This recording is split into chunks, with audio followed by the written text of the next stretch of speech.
Metro ದರ ಏರಿಕೆಯಲ್ಲಿ ಕೇಂದ್ರ ಸರ್ಕಾರದ ಪಾತ್ರವಿಲ್ಲ. ಒಂದು ವೇಳೆ ಕೇಂದ್ರ ಸರ್ಕಾರದಿಂದ ದರ ಏರಿಕೆಯಾಗುವುದಿದ್ದರೆ ಮುಂದಿನ 2 ವರ್ಷ ದರ ಏರಿಕೆಗೆ ಒಪ್ಪುವುದಿಲ್ಲ ಎಂದು ಮುಖ್ಯಮಂತ್ರಿ ಸಿದ್ದರಾಮಯ್ಯ ಕೇಂದ್ರಕ್ಕೆ ಪತ್ರ ಬರೆಯಲಿ ಎಂದು ವಿಧಾನಸಭೆ ವಿರೋಧ ಪಕ್ಷದ ನಾಯಕ ಆರ್ ಅಶೋಕ ಬೆಂಗಳೂರಿನಲ್ಲಿಂದು ಹೇಳಿದ್ದಾರೆ.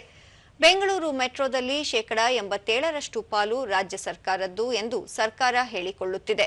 ಟಿಕೆಟ್ ದರ ಏರಿಕೆ ಮಾಡಿದ್ದು ಮಾತ್ರ ಕೇಂದ್ರ ಸರ್ಕಾರ ಎನ್ನುವ ಆರೋಪ ಮಾಡುವುದು ಸರಿಯಲ್ಲ.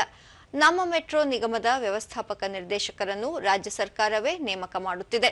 ಸಾವಿರಾರು ಕೋಟಿ ರೂಪಾಯಿ ಮೊತ್ತದ ಟೆಂಡರ್ ಅನ್ನು ರಾಜ್ಯ ಸರ್ಕಾರವೇ ನಡೆಸುತ್ತದೆ. ಆರ್ಥಿಕ ಇಲಾಖೆ, ನಗರಾಭಿವೃದ್ಧಿ ಇಲಾಖೆ ಕಾರ್ಯದರ್ಶಿಗಳು ಟೆಂಡರ್ ಅಂತಿಮಗೊಳಿಸಲಿದ್ದಾರೆ. ಇಷ್ಟೆಲ್ಲ ಅಧಿಕಾರವಿದ್ದರೂ ದರ ಏರಿಕೆಯನ್ನು ಕೇಂದ್ರ ಮಾಡುತ್ತಿದೆ ಎನ್ನುವುದರಲ್ಲಿ ಅರ್ಥವಿಲ್ಲ ಎಂದರು. ದರ ನಿಗದಿ ಸಮಿತಿ ಸ್ವತಂತ್ರ ಸಮಿತಿಯಾಗಿದ್ದು ನಿವೃತ್ತ ನ್ಯಾಯಾಧೀಶರು, ರಾಜ್ಯ ಸರ್ಕಾರದ ಪ್ರಧಾನ ಕಾರ್ಯದರ್ಶಿ, ಕೇಂದ್ರ ಸರ್ಕಾರದ ಪ್ರತಿನಿಧಿ ಇರಲಿದ್ದಾರೆ. ಈ ಸಮಿತಿ ದರ ಏರಿಕೆಯ ಶಿಫಾರಸನ್ನು ಕೇಂದ್ರ ಸರ್ಕಾರಕ್ಕೆ ಕಳುಹಿಸುವುದಿಲ್ಲ.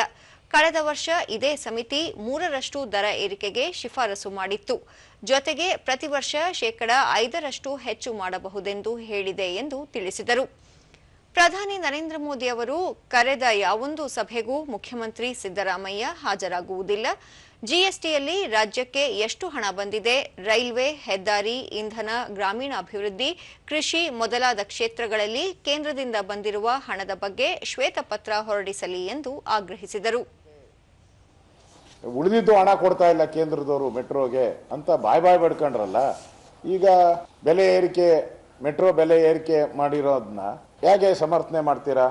ರೈಲ್ವೆ ರಾಜ್ಯಕ್ಕೆ ಕೊಡ್ತಾ ಇರೋದು ಕೇಂದ್ರ ಸರ್ಕಾರದ ದುಡ್ಡು.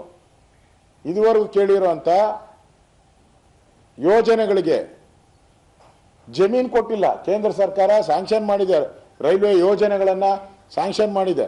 ಇದುವರೆಗೂ ಲ್ಯಾಂಡ್ ಕೊಡೋಕ್ಕಾಗಿಲ್ಲ. ಕರ್ನಾಟಕದಲ್ಲಿ ಯಾವ್ಯಾವ ಇಲಾಖೆ ಇದೆ ಎಲ್ಲ ಇಲಾಖೆಗೆ ಕೇಂದ್ರ ಸರ್ಕಾರದಿಂದ ಎಷ್ಟು ಹಣ ಬಂದಿದೆ ಬಿಡುಗಡೆ ಮಾಡಲಿ. ಅದೇ ರೀತಿ